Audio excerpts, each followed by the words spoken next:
Hello, yeah. Good morning, magandang umaga sa inyo lahat. Good morning sa aking kapartner at almost seatmate sa cabinet kagabi at kaninang umaga kasama lang kami dahil inabutan na kami ng as usual ang cabinet maabot ng early morning. So maaga-aga yung kahapon, mga 12:30 a.m. Maaga-aga po yun. But yeah, it's always great to be here and having this synergy conference, meeting, and press con with our favorite DOST secretary, the Albert Einstein of the cabinet, Secretary Boy. You know, there's a saying, why fix if it ain't broke? Diba? But, as you know, pagdating sa innovation, you fix it even if it's not broken. Diba? That's when you really innovate. Kasi if you don't fix it at status quo lang, that's the enemy of innovation. At sa larangan ng entrepreneurship in any entrepreneurship journey, definitely that's the challenge of many. If you don't innovate, you evaporate. And pagdating entrepreneurship, innovation is the only way to grow.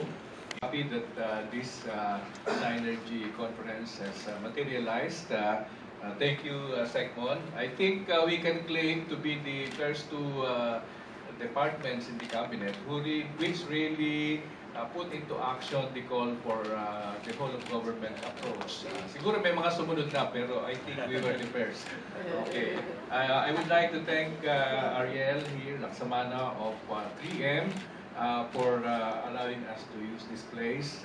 Earlier I was compared to Einstein, but I don't know whether Einstein is forgetful. But I simply told my driver to bring me to 3M, and he brought me to 3M at 2nd Avenue.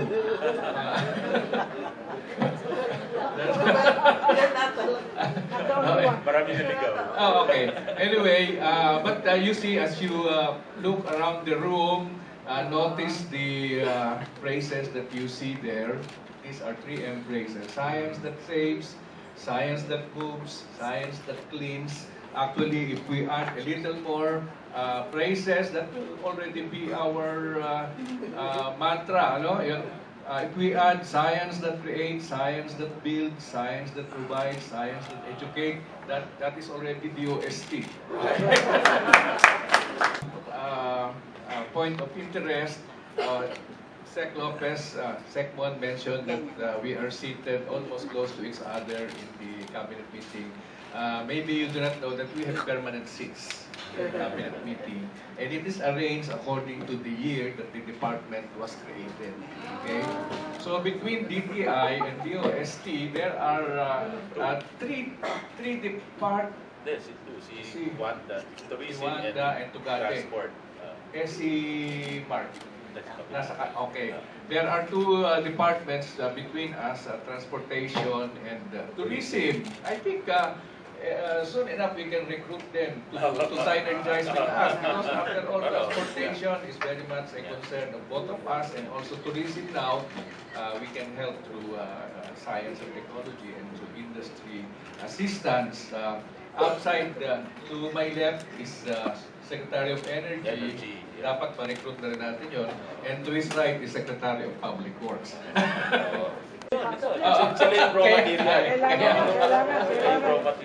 Okay, so, but I would like to greet also, other than Secmon, Yusek Seni here, and Asek Dim now, whom I met when there was the Summer Sparks launching, you know, and that was, I think, a good example of synergy.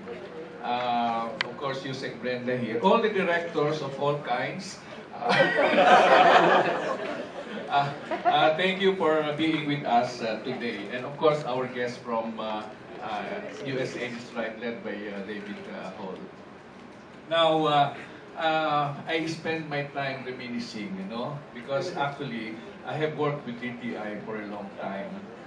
Not exactly as an employee, but when I headed the Institute for Small Scale Industries of UP, for 10 years, I have been working with BSMBD in particular, and then that was when I was head of ISSI, and then as Undersecretary, of course, I was the DOST representative to the Export Development Council, and if, to the committees of the MSMED Council, and as PESA director for 14 years.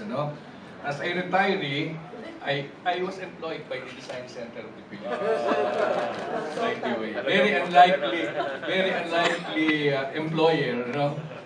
But really, I was taken in because they wanted a close collaboration between technology and the art side, okay, under the Design Center. My co-worker there is Director Egay of the Technology Application and Promotion Institute. In fact, they have started meeting again, okay, for the collaborative projects that was stopped for almost 2 years. Then, of course, when I serve as faculty in charge of projects at DAP for those taking their master's degree from among the middle managers of government, practically all the DTI scholars chose me to be their advisor.